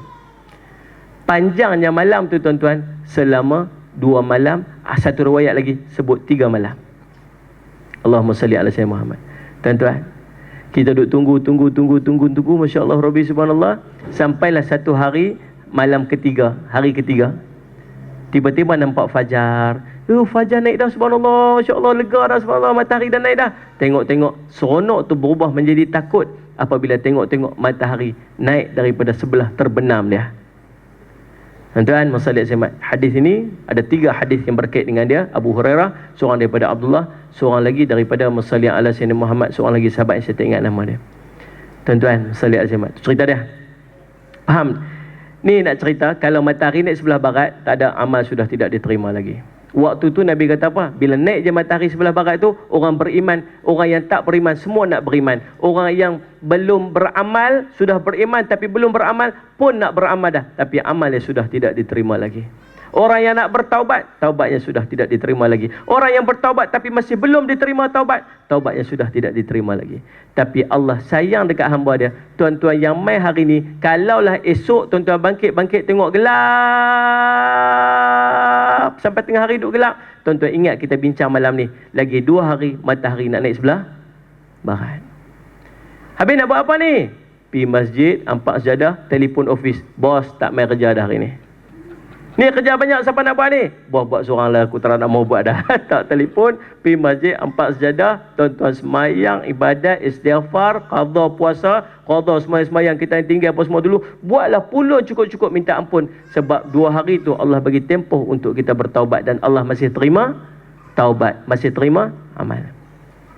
Faham tak? Tu cerita pentingnya ilmu. Tuan-tuan, salli alaihi wasallam. Sama, nak muncul Dajjal bukan gelap tapi siang. Siang panjang, sehari, subhanallah, 2 hari, 3 hari, setahun. Hari pertama panjangnya setahun, hari kedua sebulan, hari ketiga seminggu, hari keempat balik macam hari-hari yang biasa. Subhanallah. Kata Nabi SAW, tuan-tuan sekalian, salli alaihi Muhammad, sembahyang kamu estimate, kamu perhitunglah yang sepatutnya. Kata ulama, waktu tu Dajjal telah pun muncul, tapi kita tak tahu dekat mana. Kami bertanya, wahai Rasulullah, bagaimanakah kecepatan Dajjal di bumi? Dajjal ni cepat macam mana? Baginda menjawab, bagai awan yang ditiup angin. Dia akan mendatangi satu kaum, lalu dia mengajak mereka untuk beriman kepadanya, sehingga mereka pun beriman kepadanya dan menuruti perintahnya. Dia perintahkan langit untuk menurunkan hujan, maka hujan pun turun. Dan dia perintah bumi untuk menumbuhkan, maka tanaman-tanaman pun tumbuh. Sehingga ternakan mereka pulang ke kandang-kandang mereka di petang hari dengan lebih besar, lebih gemuk dan lebih deras air susunya, kerana banyak sekali rumputnya. Subhanallah tu. Fitnah. Tadi duk cerita lapar, berapa hari dah tak makan. Datang Dajjal mai dekat kita ni, subhanallah, dekat unit 10. Kan? Salih semua berimpun kat depan tu. Aku Dajjal, ikut aku. Tuan-tuan, masalah zaman. Disebut hadis ni, sambung lagi. Kemudian Dajjal pula mendatangi satu kaum yang lain, lalu dia menyeru mereka untuk beriman kepadanya, tetapi mereka menolak ajakannya. Dajjal pun menyingkir daripada mereka, tetapi keesokan harinya negeri mereka akan menjadi tandus dan harta mereka akan menjadi habis semuanya. Cerita dia macam ni. Tuan-tuan duduk dekat sini, ni Kajang ke Bangi? Kajang ke Bangi? Tengah-tengah. Sedang pun dia juga. Cabak betul-betul. Alamat dia apa alamat dia? Kajang lah. Sebelah Kajang apa? Subanjaya. Nampak sangat tu ustaz ni. Putrajaya kan? Bangi duduk sebelah dia agak kan? Ada? Okeylah. Tahu-tahu Dajjal sampai dekat Putrajaya. Landing kat Putrajaya. Dalam riwayat sebut Dajjal naik keldai telinga panjang. Cepat dia ni tuan-tuan, macam angin. Laju dia tu tuan-tuan, sekelip mata perjalanan, zup maksud dia macam tu. Tak tahulah tuan-tuan, kalau kita boleh bayang macam ni tuan-tuan, Nabi mungkin waktu zaman Nabi tu tak ada jet ataupun tak ada kapal terbang yang jenis panjang-panjang sayap-sayap dia macam tu. Wallahu a'lam.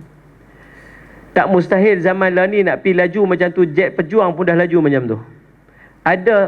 Ada kapal terbang tuan-tuan yang dah melebihi daripada kecepatan bunyi. Betul tak? Bunyi tak pergi lagi, dia dah lalu dah. Tuan-tuan bayang tak kapal terbang tu? Dia pergi dulu. Bunyi tinggal belakang tu, punya laju tuan-tuan. Lebih lagi daripada bunyi tu. Tuan-tuan, subhanallah. Tuan-tuan, waktu tu Dajjal menguasai dunia dan dia jadi raja di dunia waktu tu. Dajjal ni dia asal manusia elok. Waktu Tamim Ad-Dari berjumpa dengan dia di satu pulau, Tamim Ad-Dari cerita tentang lelaki ni, badan besar, tangan dia dipasung di lehernya, kakinya dipasung di besi daripada lutut sampai ke kakinya. Tubuhnya matanya masih belum buta, masih boleh tulis-tulis kafaro di dahinya, tak tulis lagi. Kata ulama berubah dia menjadi tulisan ada kat Farodidai dengan mata buta apa semuanya selepas dia mengaku Tuhan. Selepas dia dibebaskan dan dia mengaku Tuhan, waktu tu barulah berubah fizikal dia yang Nabi SAW cerita tentang mata buta dan sebagainya. Faham? Selain salli ala Sayyidina Muhammad. Tuan-tuan, dia akan bergerak sepantas angin, masya-Allah. Dia sampai di Putrajaya. Orang Putrajaya dah berjumpa dengan Dajjal. Dajjal kata apa? Wahai orang Putrajaya, ikut aku. Aku Tuhan. Depa kata, tak mau kamu tu menepati fizikalnya Dajjal yang diceritakan oleh Nabi kami Muhammad sallallahu alaihi wasallam. Dia buat skrip macam tu kat Dajjal tu. Dajjal kata subhanallah kan salli ala Sayyidina Muhammad. Dia kata, oh tak mau ikut aku. Tak apa. Dajjal buat apa tuan-tuan? Hadis ni sebut, Dajjal pun keluar daripada mereka. Dajjal pun berlalu daripada mereka. Tetapi keesokan harinya, Putrajaya akan menjadi tandus dan harta mereka akan jadi habis semuanya. Tuan-tuan boleh bayang, lah ni tuan-tuan, dia keluar daripada satu tempat tu. Apa jadi tempat tu? Nak mudah faham, padang jarak, padang terkukur. Kalau lah ni, logik tak? Boleh. Satu hari saja boleh jadi padang jarak terkukur. Boleh tak? Logik tak? Hantar apa? Bom. Bom je. Dia waktu tu kerajaan dunia. Dia dulu memerintah dunia waktu tu. Dajjal tu. Boleh tak dia nak hantar bom? Tuan-tuan, dia keluar saja situ. Telefon, hantar pi. Boom, hancur. Putrajaya dah hancur. Asap nampak daripada jauh. Kita sendiri di sini nampak bagaimana asap dah berkepul-kepul naik daripada arah Putrajaya. Sampai maklumat dekat kita, WhatsApp pun masuk.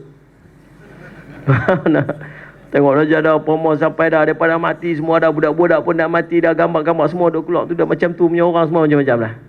Tu dah tuan-tuan sekalian. Lalu Dajjal pun tuan-tuan bergerak sampai ke Bangi.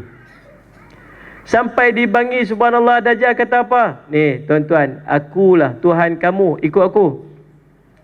Dia kata taramau orang Penang. Ni Dajjal ni subhanallah dah cerita dah macam Dajjal apa semua. Dia kata tak apa, tak mau ikut aku, nak jadi macam tu Putrajaya. Nampak Putrajaya tu? Nak jadi macam tu? Semua dah tunduk. Kamu nak apa? Kamu lapar? Kamu lapar? Ni bawa makanan-makanan, nak ambil makanan-makanan semua. Tuan-tuan, depa pun ambil makanan. Tadi yang tunduk mula dah ambil makan-makan apa semua sikit tuan-tuan. Dia angkat dah kepala sikit, masya-Allah Rabbi. Kamu nak apa?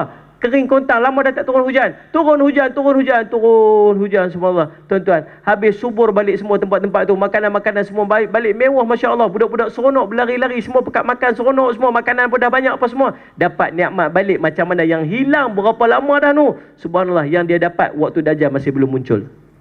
Tuan-tuan, seronok dia. Terlupa dah fitnah Dajjal. Itulah disebut sebagai fitnah. Faham?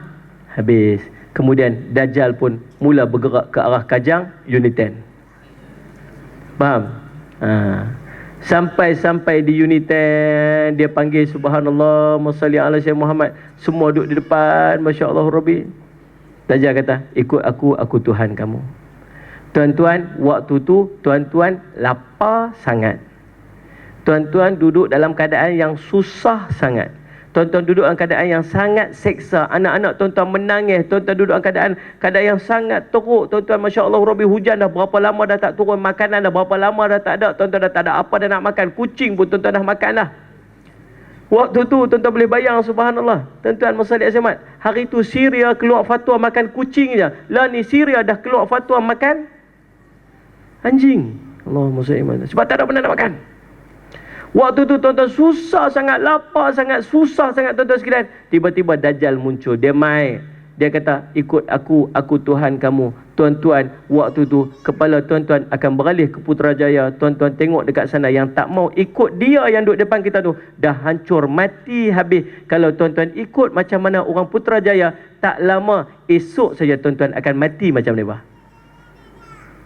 Tuan-tuan beralih pula tengok ke arah Bangi. Subhanallah, sana nampak hijau elok, orang semua duduk berlari seronok, semua duduk dalam keadaan makan yang cukup sebagainya, nikmat. Sedangkan tuan-tuan berada dalam keadaan kelaparan yang sangat. Tuan-tuan beralih tengok pada anak-anak tuan-tuan sedang menjerit menangis, sedang minta lapar, sedang minta makan. Tuan-tuan boleh bayang waktu tu, kalaulah tuan-tuan dapat nikmat macam mana orang Bangi, anak-anak tuan-tuan akan senyum kekenyangan sebab dia sudah dapat susu yang dia duk minta dah berapa lama tak dapat. Tuan-tuan, agak waktu tu apakah keputusan yang tuan-tuan akan buat? Boleh bayang tak? Tuan-tuan boleh bayang tak? Itu dinamakan sebagai fitnah. Siapa yang ambil daripada dia, tuan-tuan akan dapat nikmat tu, tetapi tuan-tuan telah pun terkena dengan fitnahnya Dajjal. Kalau tuan-tuan tak ambil, tuan-tuan akan mati, subhanallah, macam mana matinya satu kelompok yang engkar dengan Dajjal. Allah. Sebab tu tuan-tuan, mintalah pada Allah agar kita dijauhkan daripada fitnah Dajjal. Takut. Sebab iman kita, tuan-tuan, tak akan mampu untuk kita berhadapan dengan fitnahnya Dajjal ni. Lalu Dajjal melewati satu negeri yang hancur. Kemudian Dajjal mengatakan, keluarkan harta simpananmu. Maka harta simpanan negeri itu keluar mengikuti Dajjal bagai pimpinan lebah yang diikuti oleh anak buahnya. Kemudian Dajjal memanggil seorang pemuda, lalu dipenggalnya dengan pedang sehingga seluruh tubuh pemuda itu terbelah menjadi dua, dan belahannya terlempar sejauh lemparan anak panah. Setelah itu tubuh tersebut dipanggil kembali, lalu tubuh itu hidup lagi dan datang dengan wajah yang berseri-seri dan tertawa. Panggil seorang budak, belah dua, lempak belah sana, lempak sebelah sana sebelah sini sebelah. Panggil balik, mai cantum balik, subhanallah, muka berseri-seri. Kah, dia gelak. Dia tulis tu ketawa. Dia boleh mai balik gelak, tuan-tuan sekalian, subhanallah. Waktu tu, tuan-tuan, akan jadi dua kelompok manusia. Yang pertama, orang yang kurang imannya kepada Allah dan kurangnya ilmu pengetahuannya tentang Dajjal, dia akan terpengaruh dengan sihir yang dibuat oleh Dajjal tu. Faham? Orang yang pertama, orang yang tidak ada iman dia, orang yang tidak mengaji dia tentang Dajjal dan tidak ada pengetahuan tentang Dajjal, bila bercantum balik, dia akan terkagum dan dia akan terpengaruh dengan Dajjal. Tetapi orang yang beriman dan orang yang pernah belajar tentang Dajjal, tidaklah dia terpengaruh dengan Dajjal, bahkan akan menambahkan keimanannya bahawa inilah Dajjal sebenar-benarnya yang telah dijanjikan oleh Nabi SAW dulu, dan aku menyaksikan sendiri dengan mata kepalaku. Faham tak ni? Allahumma salli ala sayyidina Muhammad, tuan-tuan. Baik, ketika itulah, tuan-tuan, Dajjal sedang berbuat kerosakan. Itulah Allah SWT mengutuskan Nabi Isa AS. Lalu Nabi Isa pun turun dekat dengan menara putih di sebelah timur Damaskus dengan mengenakan pakaian dua warna sambil meletakkan dua tapak tangannya di atas sayap dua malaikat. Apabila dia tundukkan kepalanya, hujan pun turun. Apabila dia angkat kepalanya, maka butir-butir mutiara berjatuhan daripada kepalanya. Orang kafir tidaklah mencium bau nafasnya, melainkan mati, dan bau nafasnya sudah tercium sejauh mata memandang. Lalu mencari Dajjal sehingga ditemukan di pintu gerbang Lut. Lalu Dajjal dibunuhnya. Tu kisah dia, tuan-tuan sekalian. Mussalli ala sayyidina Muhammad, tentang Dajjal. Dan bagaimanakah cara untuk kita mengelak daripada fitnahnya Dajjal. Habis, nak habis ni? Alah ni, last. Nak bagi amalan macam mana cara untuk kita mengelak daripada fitnahnya Dajjal. Baik, salli ala sayyidina Muhammad, tuan-tuan. Yang pertama, apakah cara untuk kita mengelak daripada fitnah Dajjal? Yang pertama, salli ala sayyidina Muhammad, tuan-tuan sekalian, jauhilah daripada tempat munculnya Dajjal tu. Kalau Dajjal tu mai, nanti tuan-tuan usahalah untuk pi jauhkan diri daripada Dajjal. Macam mana keadaan? Wallahu a'lam. Kita sendiri pun tak tahu macam mana keadaan waktu tu. Kenderaan confirm tak boleh pakai dah. Kereta ada saja, pam minyak dah tutup berapa lama dah tak ada. Faham tak silakan? Motor ada saja, basikal ada saja. Sebab tu dalam riwayat sebut, akhir zaman orang akan kembali menggunakan kuda-kuda, menggunakan unta-unta, menggunakan pedang-pedang, sebab yang lain semua sudah tidak berguna lagi. Faham? Lari daripada Dajjal. Dengar Dajjal sampai Putrajaya, tuan-tuan lari lah, pergi kot mana? Tak tahulah, pandai-pandai sendirilah waktu tu. Faham tak sekalian? IRL pun tak ada lah. Tu yang apa yang boleh pergi sampai Ipoh, apa nama dia? IRL lah. Kereta api laju tu, ETS. Itu pun tak pakai dah waktu tu. Faham sekalian? Yang kedua, tuan-tuan, duduklah di kota Makkah dan kota Madinah. Ni jauh lah. Nak pergi macam mana, tuan-tuan? Kita nak lari dekat-dekat pun tak mampu waktu tu. Cuma takdir Allah, mana kita tahu, doa pada Allah. Mungkin waktu tu Allah takdir kita pergi Mekah tengah buat umrah sebagainya, tiba-tiba Dajjal sampai, dan kita waktu tu kita ada di Mekah, kita ada Madinah, dan Dajjal tak akan boleh masuk ke Mekah dan Madinah. Faham? Yang ketiga, tuan-tuan, Mussalli ala sayyidina Muhammad, macam mana cara dia untuk mengelak pada fitnah Dajjal? hafaz surah 10 ayat daripada surah Al-Kahfi dan beramal dengan 10 ayat akhir daripada surah Al-Kahfi. Yang keempat, macam mana nak elak daripada fitnah Dajjal? Masalah Muhammad, Nabi ajar kepada kita doa untuk mengelak daripada fitnahnya Dajjal. Apa dia tuan-tuan? Allahumma inni na'udzubika min azabi jahannam wa min azabil qabr wa min fitnatil mahya wal mamat wa min fitnatil masihid dajjal. Ada beberapa riwayat yang berbeza matan dia. Allahumma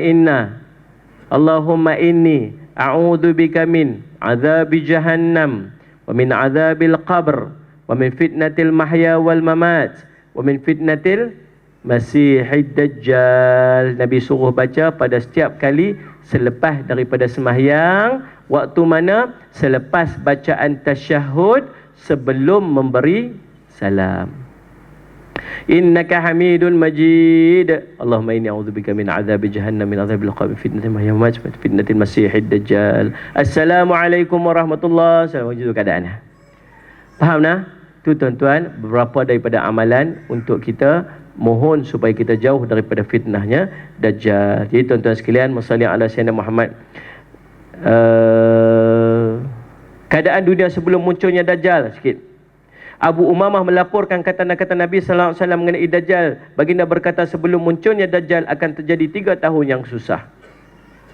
Pada masa itu manusia akan ditimpa kelaparan yang teramat teruk.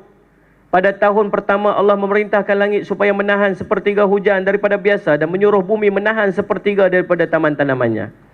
Pada tahun kedua Allah memerintahkan langit supaya menahan 2/3 hujan daripada biasa dan memerintahkan bumi supaya menahan 2/3 daripada tanaman-tanamannya. Dan pada tahun ketiga Allah memerintahkan langit supaya tidak menurunkan hujan setitis pun dan menyuruh bumi supaya tidak menumbuhkan tanaman-tanaman sepohon pun, semua binatang mati kecuali yang dikehendaki oleh Allah Subhanahu wa taala. Lalu Abu Umamah bertanya, "Wahai Rasulullah sallallahu alaihi wasallam, bagaimanakah manusia boleh hidup dalam keadaan begitu?" Nabi sallallahu alaihi wasallam menjawab, "Tasbih dan takbir kedua-duanya akan berfungsi sebagai makanan bagi mereka." Tak ada apa dah nak makan waktu tu. Mulut bila lapar, bila susah sebut apa?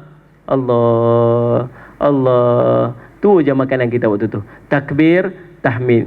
Takbir, tasbih, takbir. Subhanallah, subhanallah, tasbih. Takbir, Allahu Akbar, Allahu Akbar. Tu je makanan kita pada waktu tu sebab susahnya hidup pada ketika tersebut. Jadi tuan-tuan, saya rasa cukup sekadar itu untuk malam ini perkongsian kita mengenai akhir zaman dan Dajjal.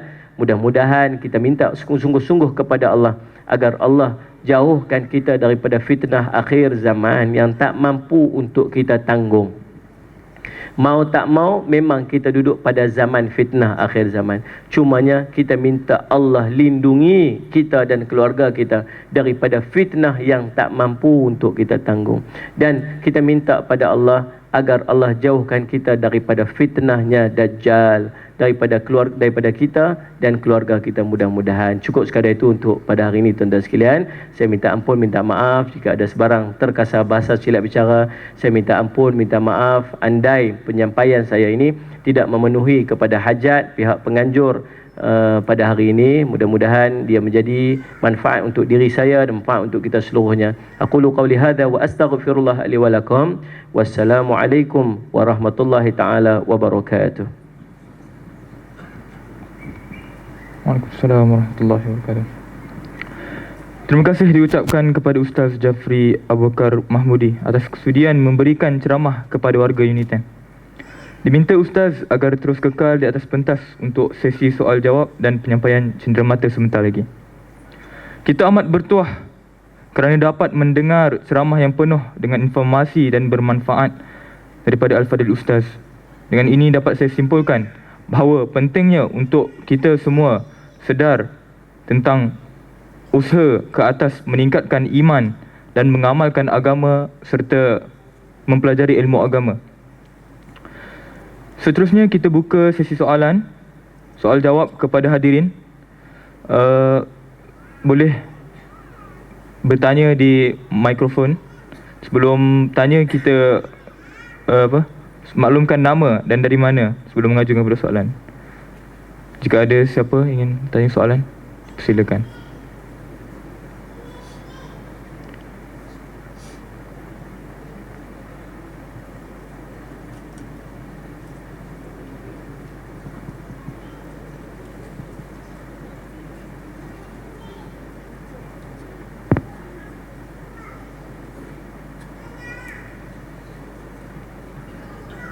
Assalamualaikum warahmatullahi wabarakatuh. Assalamualaikum Ustaz dan para hadirin. Saya Anik. Okey, saya nak tanya Ustaz sebab kisah ni yang Ustaz cerita dengan kisah yang selalu orang dengar berbeza sedikit. Okey Kisah yang Ustaz ceritakan adalah menggunakan kayu untuk kisas untuk memukul balik Ukasyah. Kisah yang tersebar di merata yang popular menggunakan cemeti. Cemeti. Adakah benda ni ada dalilnya? Sebab ada sesetengah yang mengatakan benda ini tiada asalnya. Okey, itu soalan yang pertama. Soalan yang kedua adalah turutan tanda-tanda besar yang Ustaz menceritakan adalah Imam Mahdi, kemudiannya Dajjal, Nabi Isa, Ya'juj dan kemudiannya Ya'juj dan Ma'juj. Kisah yang masyhur yang tersebar di dalam masyarakat adalah Ya'juj wa Ma'juj, kemudiannya Imam Mahdi dan Dajjal dan kemudiannya Nabi Isa. Okey, adakah sandaran yang Ustaz pakai itu dengan kisah yang tersebar merujuk kepada hadis yang sama? Okey, itu saja daripada saya. Minta Ustaz boleh terangkan.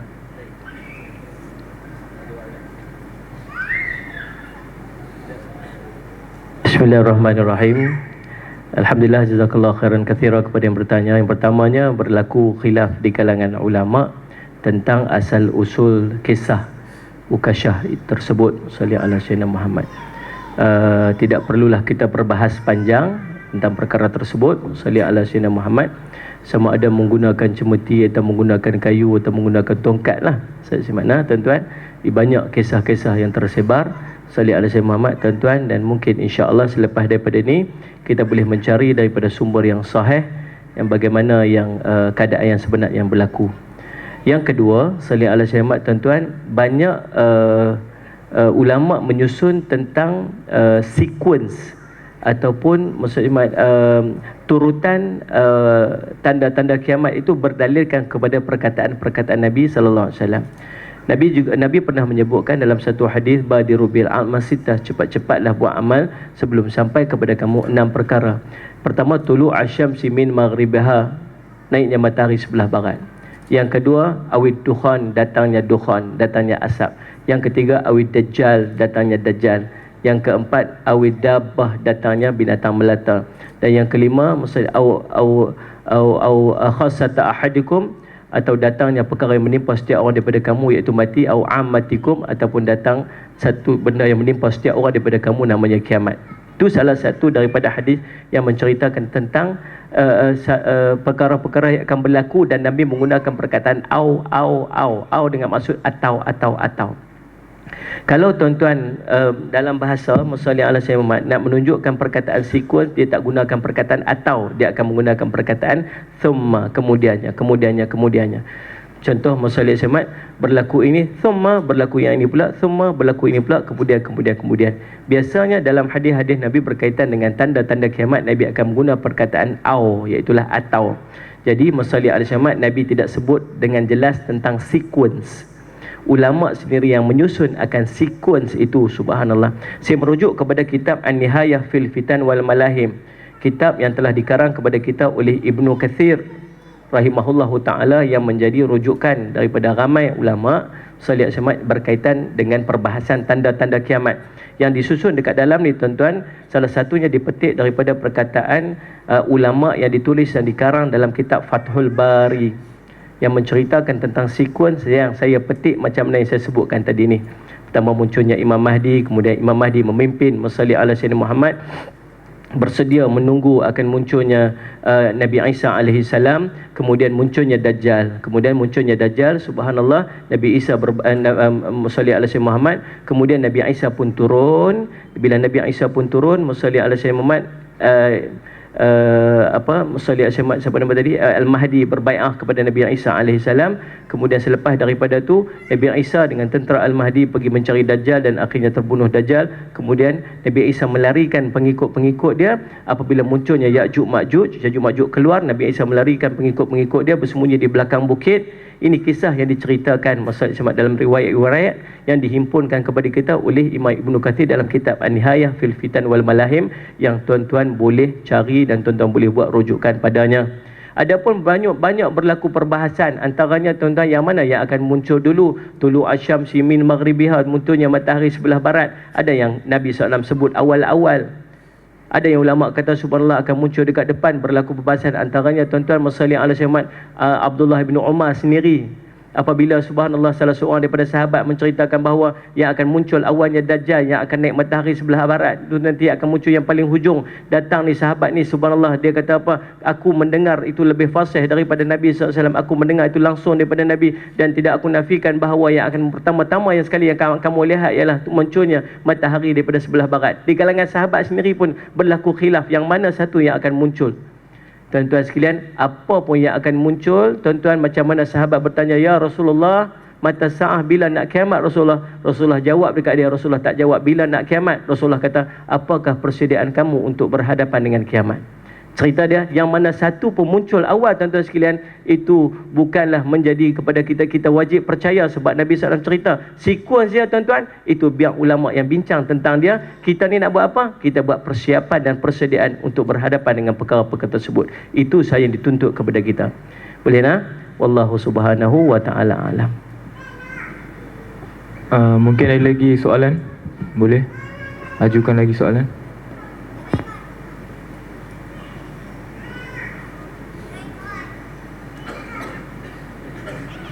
Ada dari muslimat?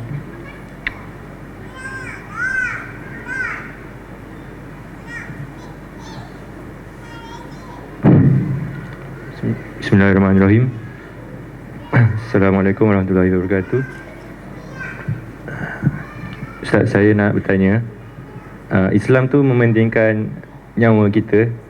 Jadi dalam kes kita diduga dengan antara mati ataupun mau teruskan hidup dengan ngambil nyawa, ngambil makanan daripada Dajjal.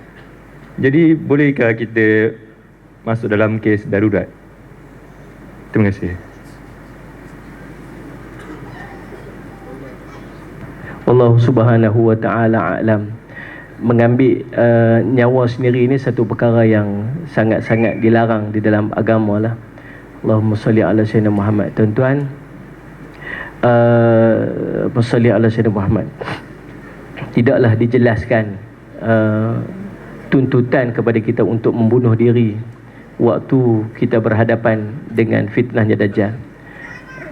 Ulama tidak menyimpulkan antara perkara yang perlu kita buat persiapan ataupun persediaan ketika kita berhadapan dengan fitnah Dajjal ini. Salah satunya ialah membunuh diri. Faham tak?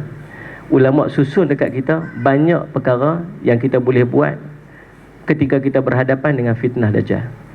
Nabi SAW sebut yang pertama, tetapkanlah pendirian kamu. Mungkin waktu tu sampai ke tahap kita terbunuh. Sebab tu, maka terbunuh kita itu terbunuh sebab kita mempertahankan agama. Itu lebih baik daripada kita membunuh diri sebelum kita berhadapan dengan Dajjal. Dua-dua pun mati. Faham sekalian? Nabi juga sebut waktu tu Dajjal akan bawa kepada kamu syurga dan neraka. Satu air yang indahnya, yang sejuk, satu air lagi yang penuh dengan api. Itu fitnah. Maka waktu tu tuan-tuan, kata Nabi SAW, kamu datangilah air yang ada api itu, lalu kamu pejamkan mata kamu dan kamu minumlah dengan dia. Waktu tu subhanallah, sebab yang ada itu, itulah air yang sejuk sebenarnya. Sedangkan air yang sejuk ini buat Dajjal, itulah api yang sebenarnya. Kan faham tak?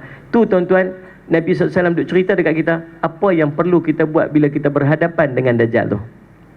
ulama susun dekat kita macam kita sebut tadi ni, cuba untuk melarikan diri sedaya upaya, berdoa supaya dijauhkan daripada fitnah dajjal, baca surah daripada surah Al-Kahfi, hafaz daripada surah Al-Awwal daripada surah Al-Kahfi. Banyak tuan-tuan amalan-amalan yang disuruh pada kita untuk kita berhadapan dengan fitnah dajjal, dan ulama tidak mengesyorkan dalam banyak-banyak tu satu disebut sebagai bunuh diri untuk berhadapan dengan fitnah dajjal. Itulah. Faham nah? Itu keadaannya. Wallahu a'lam.